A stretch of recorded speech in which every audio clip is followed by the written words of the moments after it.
لانا انہیں کھینچنا ضروری نہیں ہے، اس لیے کہ جنت اللہ نے مجبوروں کے لیے نہیں بنائی ہے، تسلیم کرنے والوں کے لیے بنائی ہے۔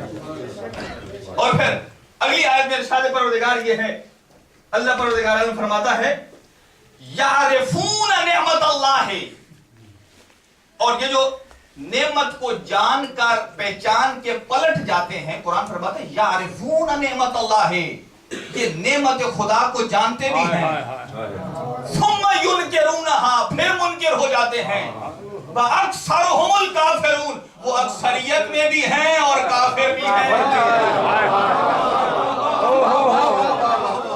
یعرفون نعمت اللہ، اللہ کی نعمت کو جانتے بھی ہیں، سورہ نحل کی آیت نمبر 81، 82 اور 83۔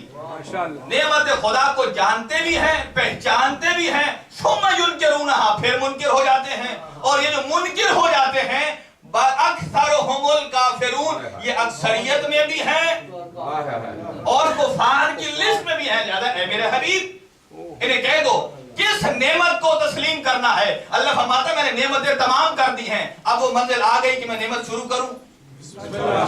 حاضرین کی توجہات ہوتے وہ کون سی نعمت ہے؟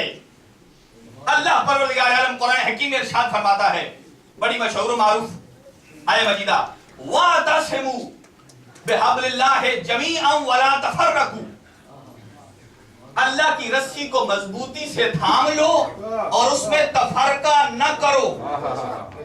اور آگے اللہ پروردگار عالم کیا فرماتا ہے؟ اللہ فرماتا ہے وَاذْكُرُوا نِعْمَةَ اللَّهِ عَلَيْكُمْ، ذرا اس نعمت کو یاد کرو نا۔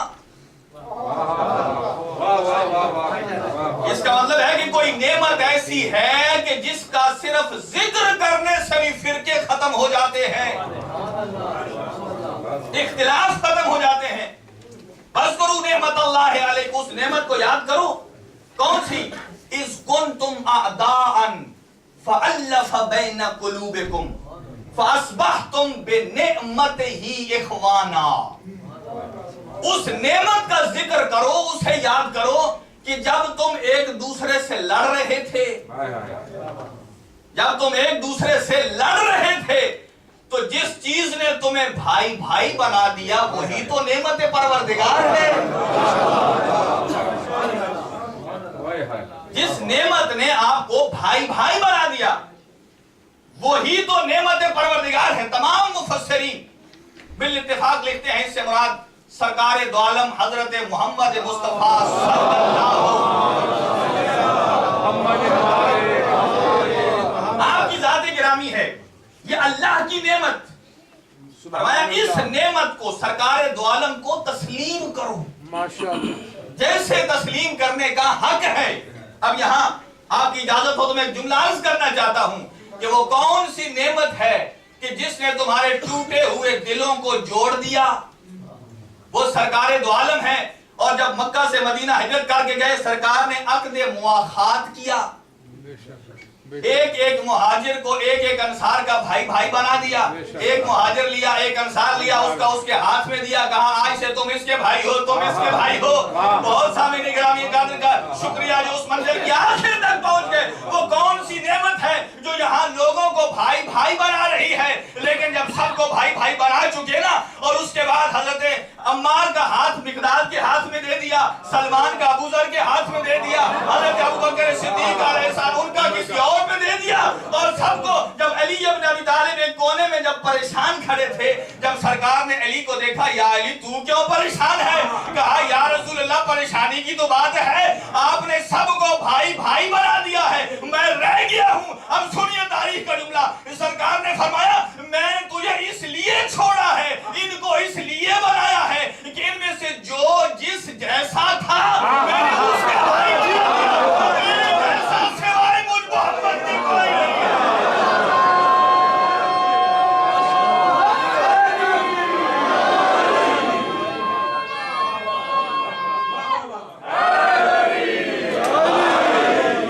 مولا مفتی آوازوں کو سلامت رکھے۔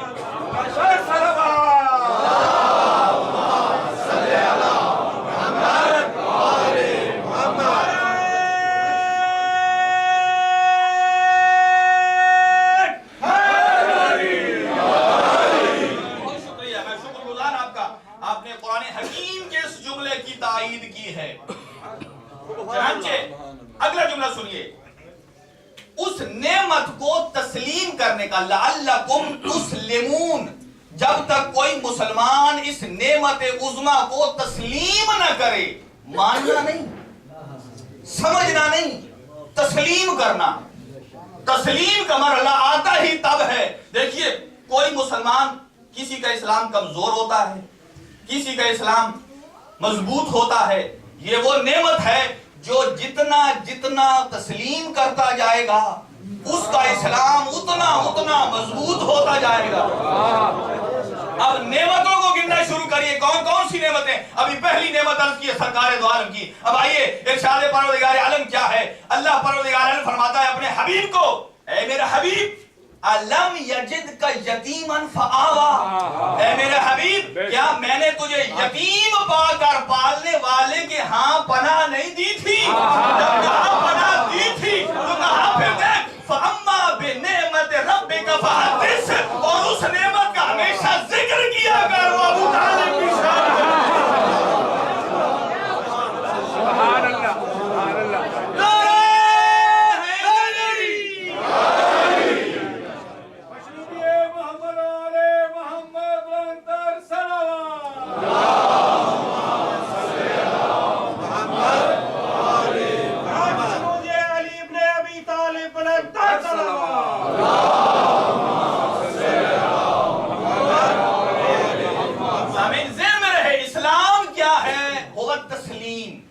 تسلیم کرنے کا نام ہے۔ آئیے اس نعمت عظمی کو تسلیم کرنا ہے۔ میں نتیجے کی جانب بڑھنے جا رہا ہوں کہ سرکار دو عالم اللہ کی نعمت ہے، جس نعمت کی وجہ سے ٹوٹے ہوئے دل آپس میں جڑ گئے، اور اللہ نے فرمایا الم یجد کا یتیمن فآوا، اے میرے حبیب کیا میں نے تجھے یتیم پا کر پالنے والے کی ہاں رہنمائی کر کے پناہ نہیں دی؟ اما بنعمت ربک فحدث، اپنے اس رب کی نعمت کا ذکر کیا کر۔ اب توجہ چاہوں گا، سرکار دو عالم بھی نعمت ہیں، حضرت ابو طالب بھی نعمت ہیں، دونوں میں فرق کیا ہے؟ پوری کائنات کے لیے جو نعمت ہے وہ محمد مصطفیٰ ہے، اور محمد مصطفیٰ کے لیے نعمت جو ہے وہ ابو طالب ہے۔ اس سے بڑھ کے عرض کرنا چاہتا ہوں، اسلام کا معنی ہے تسلیم کرنا۔ جو کائنات کی نعمت کو تسلیم کر لے وہ تو ہو گیا مسلمان، اور جو محمد مصطفیٰ کی نعمت کو تسلیم نہ کرے وہ مسلمان کیسے ہو؟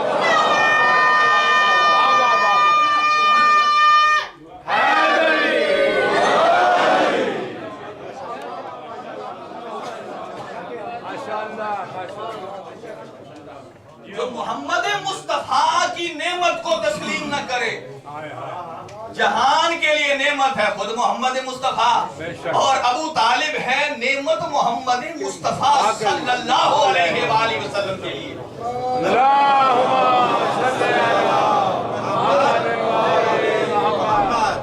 اب آئیے ایک آیہ مجیدہ بیچ میں نماز کی،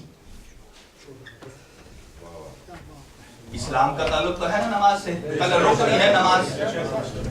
توجہ، ارشاد پروردگار یہ ہے یا ایھا الذین آمنوا لا تقربوا الصلاۃ، یہاں تک آیت یزید نے بھی پڑھی تھی، اے ایمان والو نماز کے قریب نہ جانا۔ آیت آگے اگلا حصہ کیا بتا رہی ہے؟ وَأَنْتُمْ سُکارا، جب تم نشے کی حالت میں ہو۔ میں بڑی قیمتی بات کرنے جا رہا ہوں، حاضرین سے توجہ ہے کہ کانشیس رہیں۔ ماشاءاللہ، نماز کے قریب نہ جاؤ، کب؟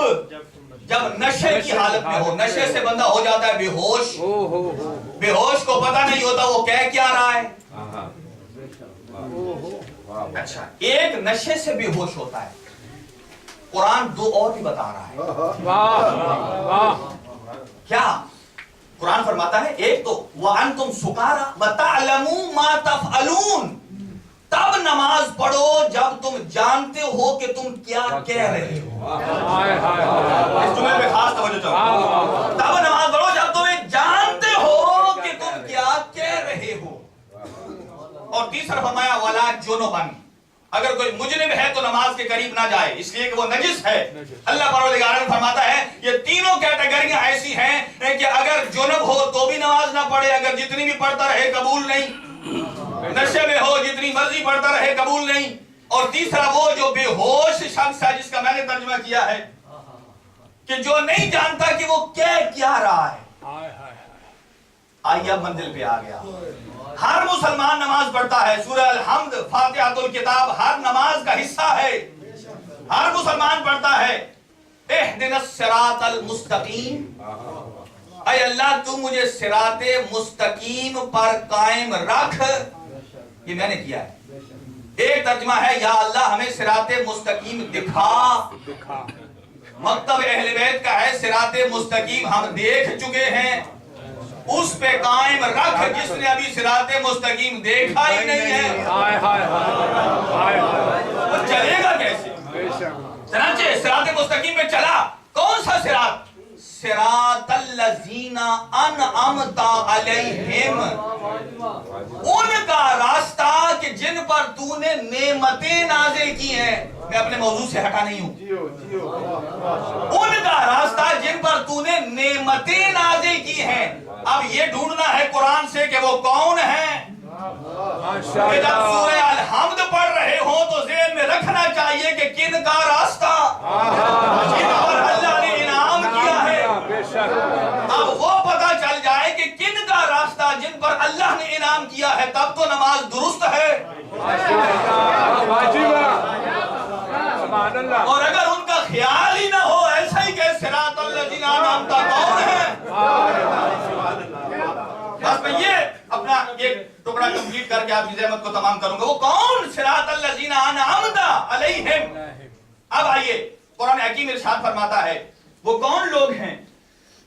اولئک الذین انعم اللہ علیہم، وہ لوگ ہیں جن پر اللہ نے انعام کیا، من النبیین من ذریت آدم، حضرت آدم کی ذریت سے جو انبیاء ہیں۔ ایک تو انبیاء کو ذہن میں رکھنا ہے، آخری ذرا توجہ سے، ایک انبیاء کو ذہن میں رکھنا ہے کہ جن پر اللہ نے اپنا انعام نازل کیا۔ دوسرا کون؟ وَمَعَ حَمَلْنَا نُوحٍ وَحَمَلْنَا مَعَ نُوحٍ، اور وہ لوگ کہ جن کو ہم نے نوح کی کشتی کے اندر سوار کیا۔ اللہ اکبر، یہ مقام تفکر ہے۔ حضرت نوح تو ہیں اللہ کے نبی، لیکن جو ان کے ساتھ کشتی میں سوار ہو گئے وہ نوح جیسے تو نہیں تھے۔ اپنی قدر کیجئے، اپنی قدر کیجئے، جس کے دل میں محبت حسین کی شمع روشن ہے، سبحان اللہ، وہ حضرت نوح جیسے نہیں تھے۔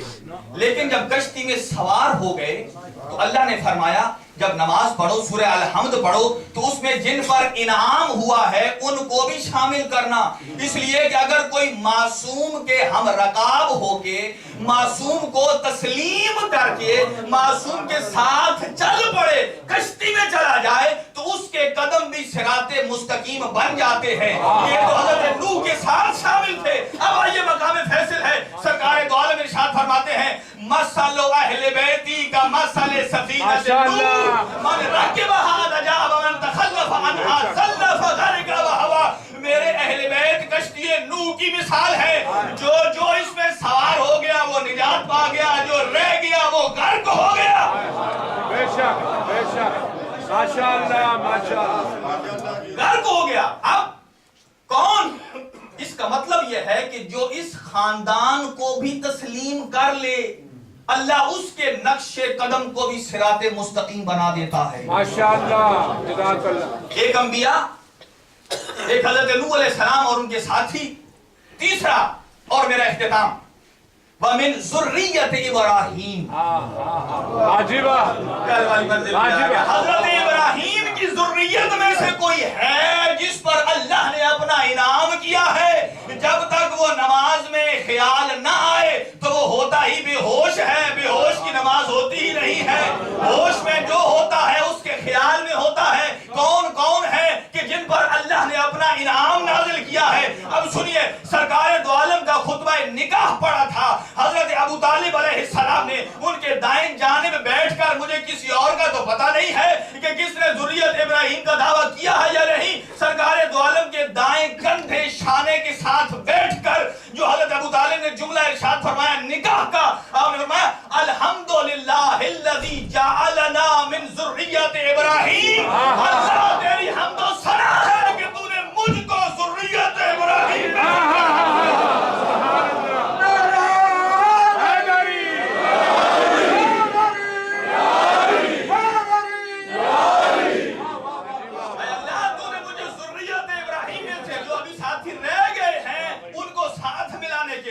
اے اللہ تو نے مجھے ذریت ابراہیم میں سے رکھا ہے. توجہ چاہوں گا حاضرین گرامی قدر کی, نکاح کون پڑھا رہا ہے؟ حضرت ابو طالب. اس کا مطلب یہ ہے کہ حضرت ابو طالب کے علمی قد پر لاکھوں ہزاروں جانیں کروڑوں قربان, جو اتنا قداور عالم تھا کہ جو کسی عام کا نہیں مدینہ تو علم کا نکاح پڑھا رہا ہے. سبحان اللہ. بابا بابا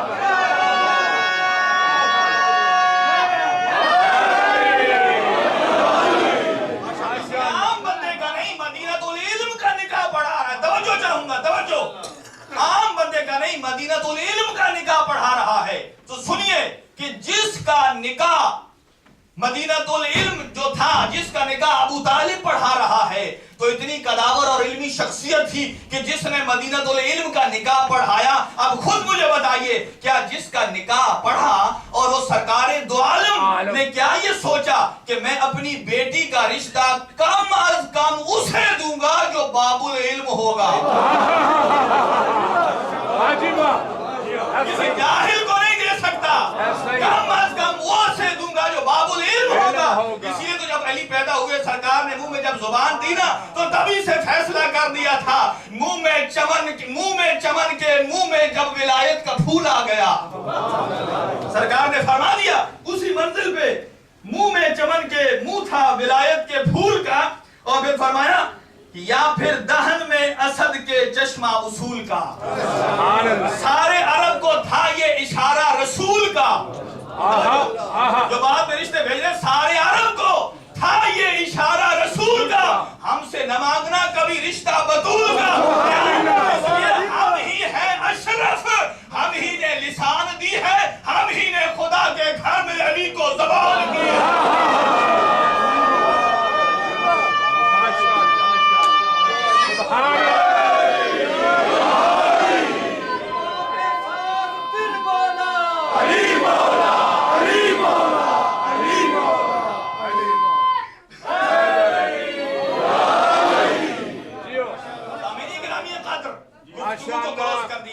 کون؟ اسلام ہوا تسلیم. اسلام نام ہے صاحبان درود کو تسلیم کرنے کا. سبحان اللہ.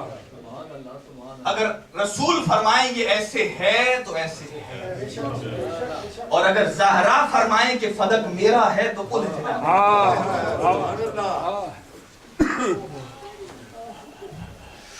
اگر کوئی کسی اور مسئلے کا بندہ بیٹھا ہے میں جو مرضی کرے, لیکن ایک درخواست عرض کرنے جا رہا ہوں, آپ نماز اپنے طریقے سے پڑھیے, روزہ اپنے طریقے سے رکھیے, جو مرضی کریے, فقہ جعفریہ نہیں پسند نہ عمل کیجئے.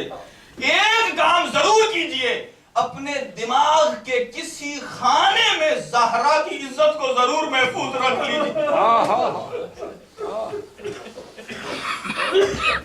پڑی ہوئی چیز کام آتی ہے نا, اور جس کے دل میں زہرا اور بطول کے حق کی تھوڑی بھی عزت ہے نا, اور مجھے یقین ہے کہ مرنے سے پہلے اللہ اس سے ضرور کوئی ایسا کام کروا دیتا ہے کہ وہ عاقبت بخیر جاتا ہے. اس لیے کہ فاطمہ کا نام ہے جہنم کی آگ سے بچانے والی.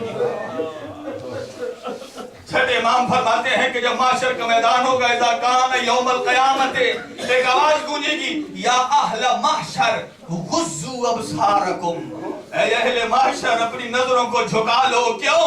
انت مر فاطمہ تو بنت محمد, اس لیے آج محمد کی بیٹی فاطمہ نے گزرنا ہے. آدم سے لے کر عیسیٰ تک سارے انبیاء اپنے گردنیں جھکا لیں گے, اور سرکار دو عالم کو پھر آوازیں قدرت آئے گی, اے میرا حبیب لماذا انت ترحی رقبتک, تو اپنی گردن کو کیوں نہیں جھکاتا ہے؟ تو فرمائیں گے اے میرے اللہ, بیٹی تو باپ سے محرم ہوتی ہے نا, باپ سے تو کوئی پردہ شرم نہیں ہوتا. تو فرمایا اے میرا حبیب تو بھی جھکا لے. آج جس انداز سے زہرا نے گزرنا ہے نا, ایک ہاتھ پہلو میں ہوگا, سر میں موت کی پٹی باندھی ہوگی, اور کہہ رہی ہوگی سبحان اللہ بازائے منلو.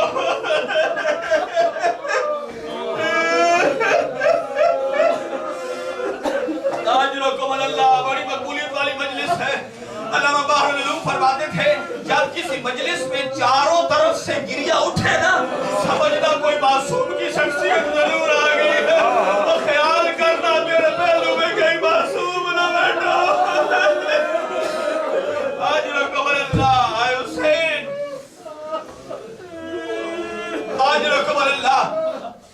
علامہ دستگیر لکھتے ہیں لوگ سمجھتے ہیں کہ شاید مظلوم کربلا کے لیے شب عاشور سب سے زیادہ سخت رات تھی. فرماتے ہیں نہیں، جب زہرا کے لال نے مدینہ چھوڑا نہ وہ رات بھی شب عاشور سے کم نہیں تھی. ایک مرتبہ نانا کی قبر پہ گئے اور کہتے ہیں نانا جس حسین کو آپ دوش پہ سوار کرا کے مدینے کی گلیوں میں گھومتے تھے نا، اس امت نے آپ تیرے نواسے کو تیروں کی دوشالوں پہ سوار کرنا ہے. اور ماں کی قبر کے پاس گئے اور فرماتے ہیں اے میری ماں، آپ جانتے ہیں کہ بندہ جتنا بھی بوڑھا ہو جائے نا آخر ماں کی آغوش میں سکون ملتا ہے.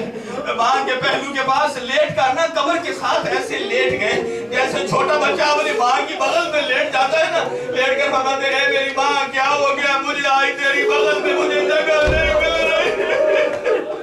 اے میری ماں ٹھیک ہے کہ میرا بھیا حسن مظلوم مارا گیا ہے لیکن نانا کے پاس جگہ نہیں ملی، لیکن پڑا تو تیرے پاس ہے نا. لیکن یہ غریب وہاں جا رہا ہے، یہاں جنگل ہے. کہا اے میری ماں اگر آ سکے تو کربلا کے جنگل میں آ جائے.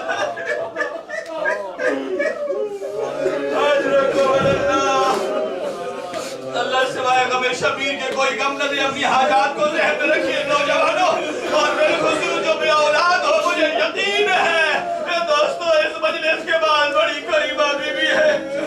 ایک خاتون کا بیٹا مر گیا تھا نا، اور محرم شروع ہونے سے پہلے اپنے بیٹے کی صف ادا اس نے ختم کر دی، اس لیے کہ سید الشہداء کی صف ماتم بچھ گئی. اور جب 11 محرم کو اپنے بیٹے کی قبر پہ گئی نا، کیا دیکھا ایک سیاہ پوش بیوی بیٹھی.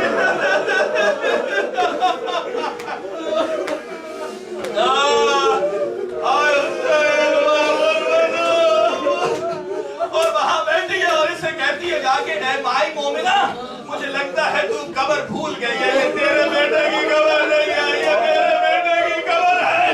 اور کہا تو مجھے پہچان، جب سے تو نے اپنے بیٹے کی ماتم سب ماتم ختم کر کے میرے بیٹے کی ماتم بچھائی ہے نا، اور تب سے میں مسلسل تیرے بیٹے کی قبر میں آ رہی ہوں.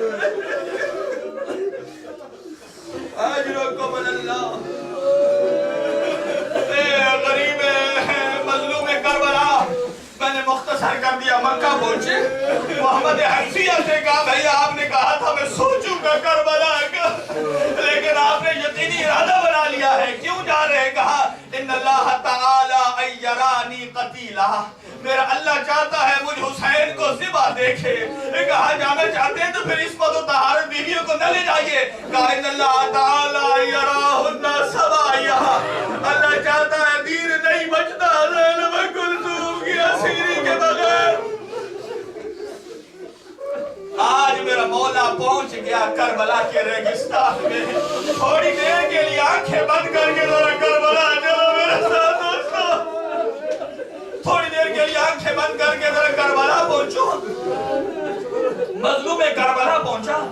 جیسے ہی مقتل کی تلاش میں جو نکلا تھا قافلہ جب مقتل میں پہنچا نا، ایک مرتبہ وہاں ہوا کا گرداب آیا، ایک جھونکا آیا، ایک ہوا کا بگولا جب اٹھا، کہا کہ کربلا اڑی اور محمل بی بی زینب کو جب ٹکرائی نا، ایک مرتبہ تڑپ کے فرماتی ہے بھیا حسین تعال ہنا یا بھیا جلدی آ میرے پاس. کا کیوں؟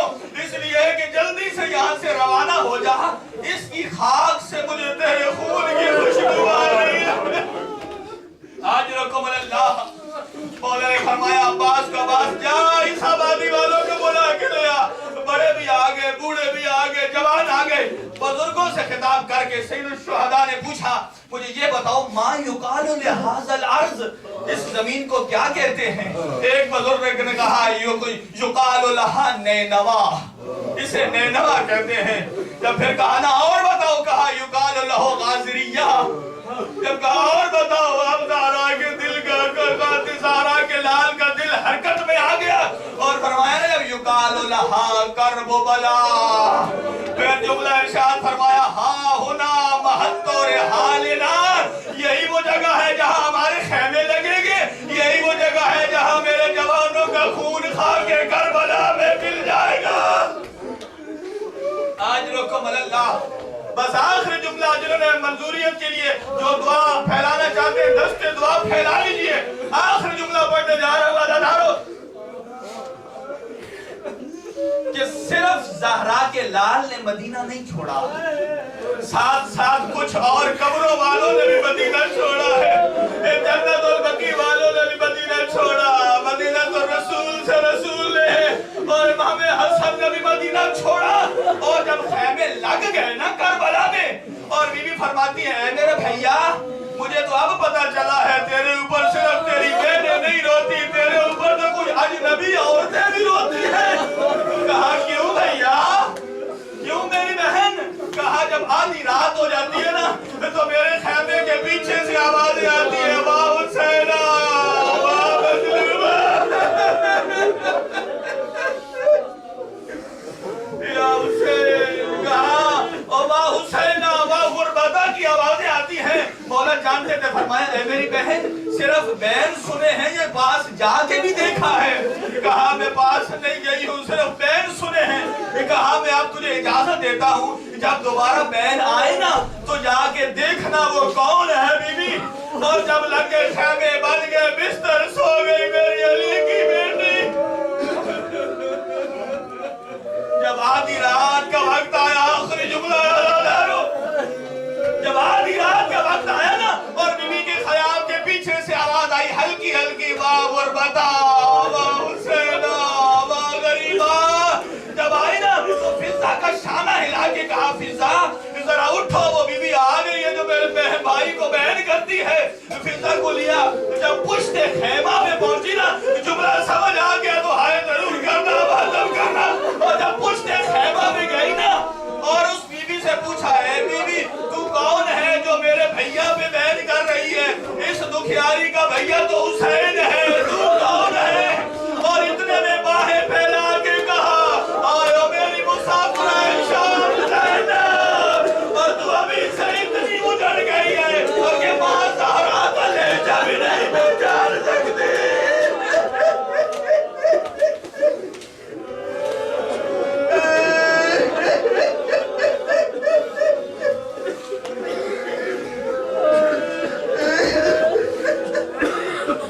ماتم حسین، ماتم حسین، یا حسین